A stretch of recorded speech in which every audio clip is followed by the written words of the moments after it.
Mr. 96's Pop Reviews. My name is Mr. 96. Today is a special episode as I have finally reached my 96th episode of Mr. 96's Pop Reviews. It's amazing how long I've been doing this. I had a feeling I'd reach this number eventually, but I didn't think I'd be making videos for nearly 8 years. Usually for my special episodes, I try to review a notable song, but seeing as how pop reviews involve me looking at popular songs of the time, I can't always pick an A-list artist. I mean, I could review Morgan Wallen, but country isn't my strong suit, so I don't want to screw this one up. More importantly, I'm leaving the country for Memorial Day weekend, so I'm working on a bit of a clock here. As a result, I'm going to try and stick with the topic I'm comfortable with. So, any European samples?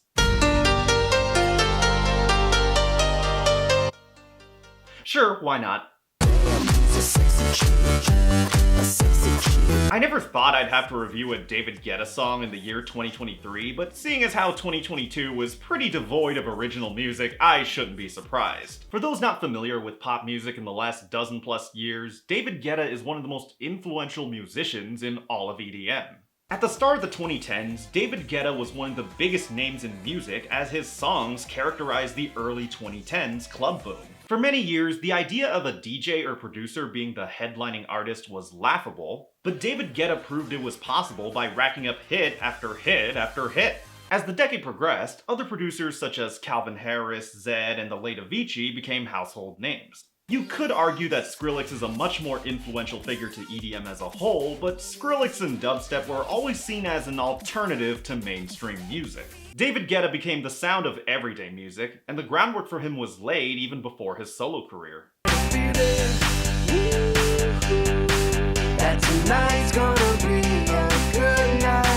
In 2009, the Black Eyed Peas were on top of the world, and they released one of their most beloved songs ever, I Got a Feeling. While the Black Eyed Peas may be seen as annoying auto-tuned embarrassments, I Got a Feeling is a song that even their haters can enjoy. David Guetta produced the song, but not only does it still hold up to this day, it solidified dance pop and electronic party music as the new normal in 2009. So yeah, that's my quick summary of David Guetta. But what about the vocalist of this new song? Well, that's a different story.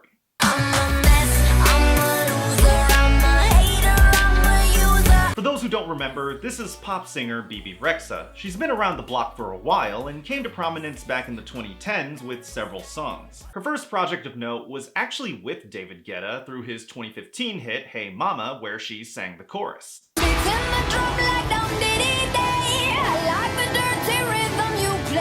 Actually, she initially went uncredited when the song was released and didn't get the credit until months after the fact, which is probably why I thought it was Nicki Minaj singing the hook at the time.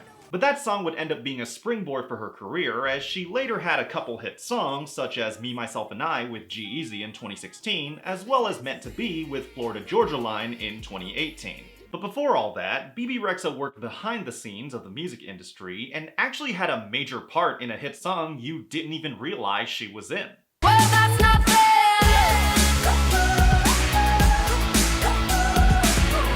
For those who don't know, The Monster by Eminem and Rihanna was originally written and sung by Bebe Rexha. In fact, those high-pitched vocals are still her, but the record label straight up gave the song to Eminem and Rihanna without retaining her credit.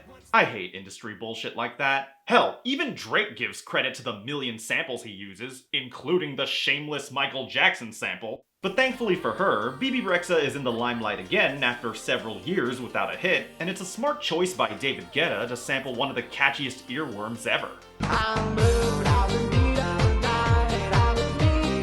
I mentioned this in my last video, but I legitimately love Blue Dabba Dee. That piano riff is such a striking melody, and it's also the ideal nonsense song in that it can be interpreted however you want. So when talking about the new song, I could go into intense detail, but I'd rather keep it short this time around. My recent Flo Rida video was nearly 26 minutes long, and I've got a trip to Costa Rica soon, so I'm not exactly in the mood to do a deep analysis. But also, I wouldn't analyze this song that much anyways because it's kinda boring. 'Cause I'm good, I'm feeling alright. Yeah, I'm not sure how they managed to do so, but the song that blatantly samples one of the catchiest hits of the late 90s Europop managed to be completely bland and forgettable.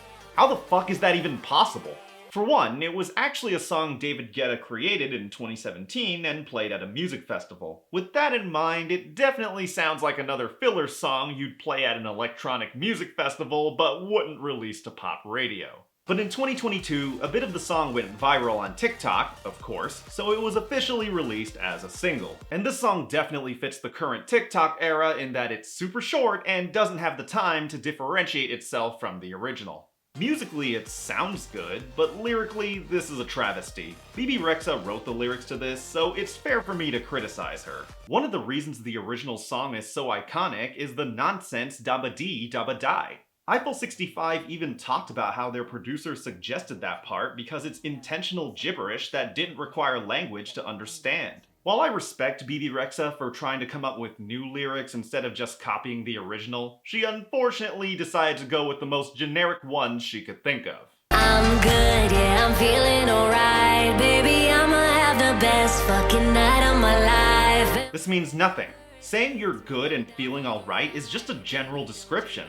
Why are you good? Were you in a bad place before? We don't know. Normally, the explanation for the chorus would come in the verses, but I can't even use the verses for context because it's literally just one verse. You know I'm down for whatever tonight. I don't need the final things in life. In this era of music where songs are always less than 3 minutes, it seems people just want to throw away the verses by using them as filler. But verses are very important for shaping the song. And even in the single verse she gives, she doesn't imply any sense of accomplishment or that she overcame some sort of conflict in order to feel good. It's just, I'm down to party, the end. Sure, it's dance music, but even for dance music, this is lazy considering you're primarily using another dance beat that's not even yours. Speaking of lazy, let's get to the title of the song, I'm Good Blue. Why did they add a blue in parentheses when she never says the word blue in the song? Even if you wanted to get metaphorical, this song doesn't even fit the term blue because it's about how she's happy and feeling good with no implication of sadness whatsoever. Literally the only connection this song has to the word blue is the fact that it's copying the melody from Blue Dabba Dee. So it's not even trying to hide how blatant the sample is. Really, it just tells me that David Guetta ran out of ideas, and considering the last near decade, I'm tempted to believe that.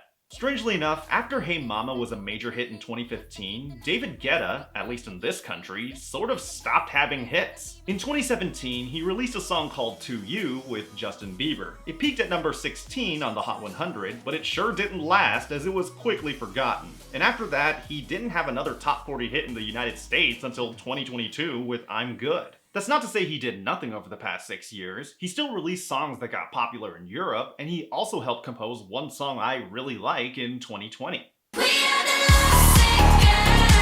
No kidding, David Guetta was actually one of the composers of Lovesick Girls, which was the best song on Blackpink's debut album. Of course, getting big in America shouldn't be the only goal, so I'm sure he's doing well for himself. But I'm also not surprised his first American hit in many years relies on an obvious sample rather than his own work.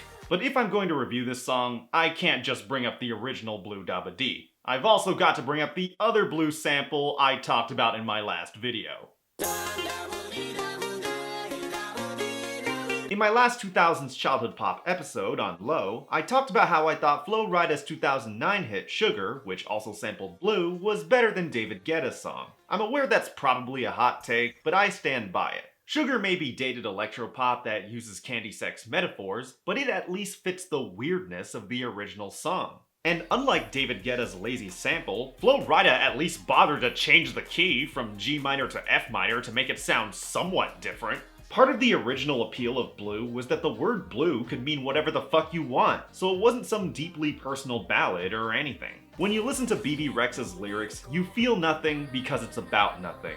Outside of the chorus and her one verse, she has a bridge, but it doesn't add any more context to what we already know, which was very little to begin with. And look, the running joke about Flo Rida has been that nobody cares about his lyrics, but he at least bothers to write a full song. Hell, even occasionally, he'll have a memorable line or two. Hey, I got a mouth full of cavities, sweet tooth full of mama like sugar to me. You see?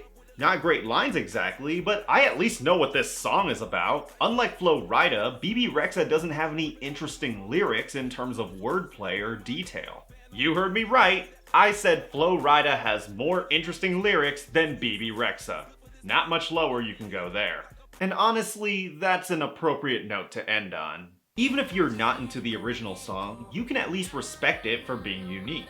I'm Good only stands out for its shameless sample, and Bebe Rexha remains as unconvincing of a pop star as ever. The only unique thing about her is that I used to think her name was pronounced Bebe Rexha. David Guetta returns to the American charts, but I prefer his early 2010s work to this, and that's all I'll say about him. The last thing I want to point out is that I'm aware of the irony that I'm wearing a red shirt for this song, but I'm Good Blue never really earned the name Blue, so this is the treatment it deserves. Don't you know I'm good? Yeah, I'm feeling alright.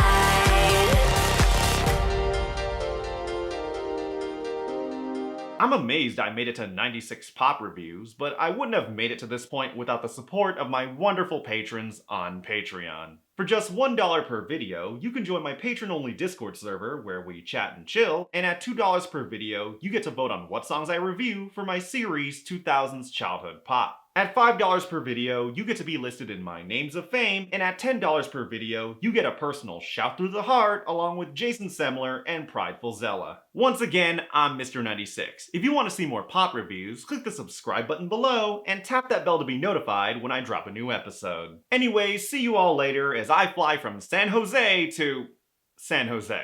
Pop songs may come in numbers, but there's only one. 96. 너의 그 말 그 잔인한 말 가슴 아픈 말 칼날 같은 말 너의 그 말 그 잔인한 말날 울리는 말날 죽이는 말 Everybody breaking